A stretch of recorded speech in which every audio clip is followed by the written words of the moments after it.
நம்ம moms homemade ப்ராடக்ட்டில் அப்பப்போ மசாலாவுமே அரைச்சி தான் கொடுத்துக்கிட்டு இருக்கிறோம். கறி மசாலாவும் பிரியாணி மசாலாவுமே டக்கு டக்குன்னு சேல் ஆகிடுது. இது நம்ம வீட்டு முறைப்படி எந்த ப்ரிசர்வேட்டிவுமே சேர்க்காதனால குழந்தைகளுக்கு தைரியமாக இதை கொடுக்கலாம். நம்ம அரைக்கிற கறி மசாலையும் பிரியாணி மசாலையும் ஆர்கானிக் பொருட்களாக தான் நம்ம பார்த்து விவசாயிகள்கிட்ட இருந்து நேரடியாக வாங்கி தான் நம்ம சேர்க்குறோம். சோம்பெல்லாம் பாருங்கள், பச்சை சாயம் போடாததாக தான் இருக்கும். இந்த மாதிரி சோம்பு லைட் கலரில் இருந்தால் தான் நாட்டு சோம்பு.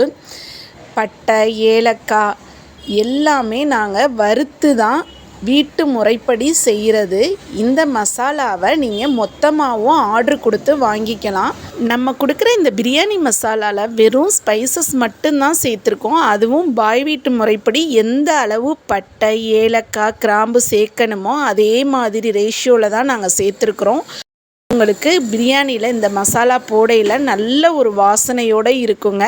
கறி மசாலையுமே ஒவ்வொரு பொருளாக வறுத்து தாங்க நாங்கள் சேர்க்குறோம். இதில் மஞ்சள் முதல் பட இருக்குது.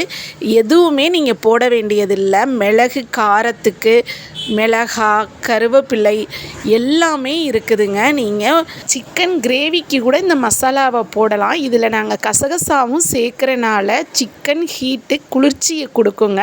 கருவேப்பிலையும் நல்ல ஒரு குளிர்ச்சியை கொடுக்கும். இது ஒரு உணவே மருந்துங்கிற கான்செப்டில் தான் நாங்கள் செஞ்சுருக்கிறோம். குழந்தைகள்லேருந்து பெரியவங்க வரைக்குமே இந்த மசாலாவில் செஞ்ச உணவுகளை கொடுக்கலாங்க. அந்த அளவுக்கு இதில் காரமும் கம்மியாக தான் இருக்குது.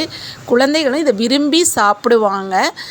அதிகமாக வேணும்னு சொல்கிறவங்க முன்னாடியே ஆர்டர் கொடுத்துருங்க. அப்பப்போ வர்ற ஆர்டரை வச்சு தான் நாங்கள் ரெடி பண்ணி கொடுக்குறோம். வேணுங்கிறவங்க ஸ்க்ரீனில் தெரிகிற நம்பருக்கு ஆர்டர் கொடுங்க. கொரியர் நாங்கள் அனுப்பிக்கிட்டு இருக்கோம். நம்ம மசாலாவை வாங்கி நீங்கள் யூஸ் பண்ணையில் நம்ம நாவு கேட்குற சுவை இந்த மசாலாவில் கிடைக்குங்க. அந்த அளவுக்கு இதில் டேஸ்ட்டுமே இருக்கும்.